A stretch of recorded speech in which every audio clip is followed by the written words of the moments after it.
नमस्कार दोस्तों, मैं शाहना परवीन हाजिर हूँ आपके सामने किस्सों की पोटली के अंतर्गत एक नई रचना लेकर। सुनते हैं आज की रचना।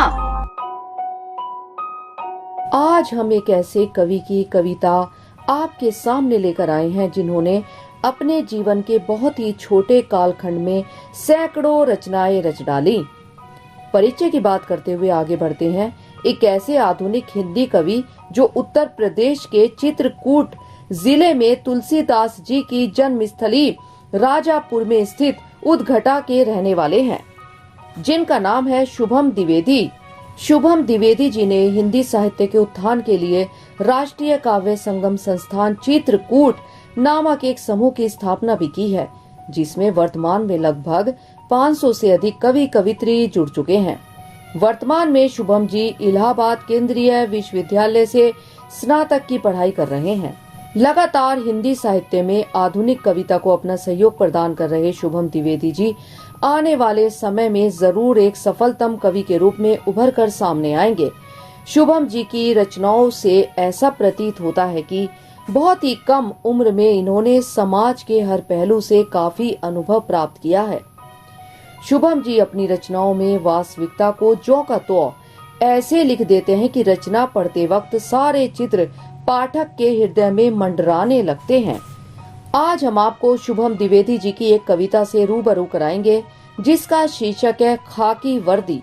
शुभम जी ने बताया है कि उनके बड़े भैया भी भारत सरकार के रेल विभाग में आरपीएफ के जवान के रूप में अपनी सेवाएं दे रहे हैं।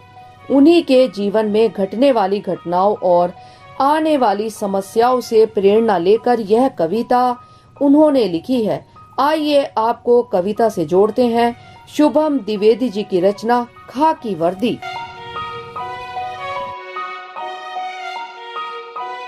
आलोक रवि का हो या कलानिधि की कौमुदी, उस जांबाज से पूछो जिसका लिबास है खाकी वर्दी। आलोक रवि का हो या कलानिधि की कौमुदी, उस जांबाज से पूछो जिसका लिबास है खाकी वर्दी। कितना उसने शयन किया है, कितना वह जागा है, कितना उसका पेट भरा है, कितना वह तासा है। तुमको ड्यूटी करना लगता खेल तमाशा है, जाकर उससे पूछो कैसे वह दिन भर ड्यूटी कर पाता है। लगता है दिन भर ना जाने उसको कितना घाम, तब जाकर वह पाता है कुछ दाम। तुम्हारे अमन चैन का रवि वही है, वही स्वयं शांति दूत है। मातृभूमि का कर्ज चुकाना है, उसको अपना फर्ज निभाना है। मातृभूमि का कर्ज चुकाना है, उसको अपना फर्ज निभाना है। सब जन की रक्षा और सुरक्षा उसके सिर है। वह देशभक्ति की प्रेरणा और शक्ति में माहिर है। निज गृह गमन ना संभव है महीनों जिसका, निज गृह गमन ना संभव है महीनों जिसका। पथ निहारे ढ्योडी में बैठा है कुनबा उसका। फूल सी नन्ही एक परी जो उसकी प्यारी बेटी है, बाबुल की यादों में वह रोजाना कोहराम किया करती है। उसकी धरनी भी यादों में व्याकुल सी रहती है। वह निज भोजन से पहले सोने से पहले सोचा करती है, क्या खाना खाया होगा या भूखा होगा, वह कितनी रातों का जागा होगा या सोया होगा।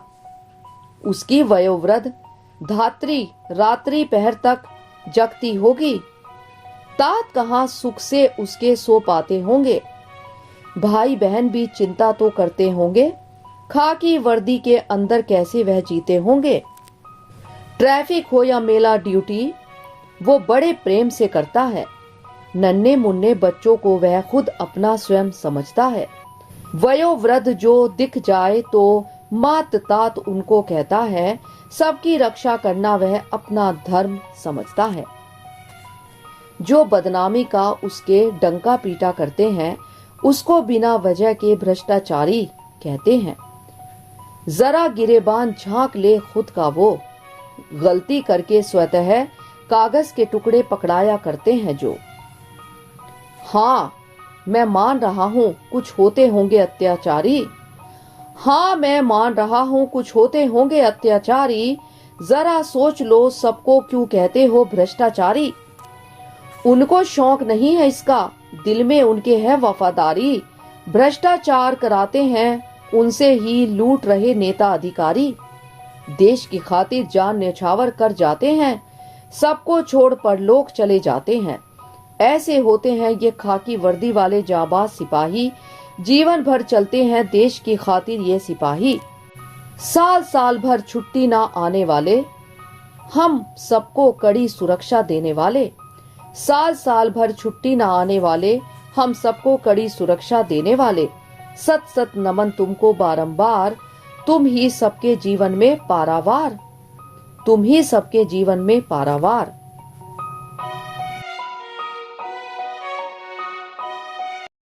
आशा करते हैं आपको किस्सों की पोटली से यह रचना पसंद आई होगी। दोस्तों, यदि आपका हमारे कार्यक्रम से संबंधित कोई भी सवाल या फिर सुझाव है, या आप हमारे इस कार्यक्रम में और भी कुछ देखना और सुनना चाहते हैं, तो कृपया हमें कमेंट करके जरूर बताएं। आपके सुझावों का हमें इंतजार रहेगा। धन्यवाद।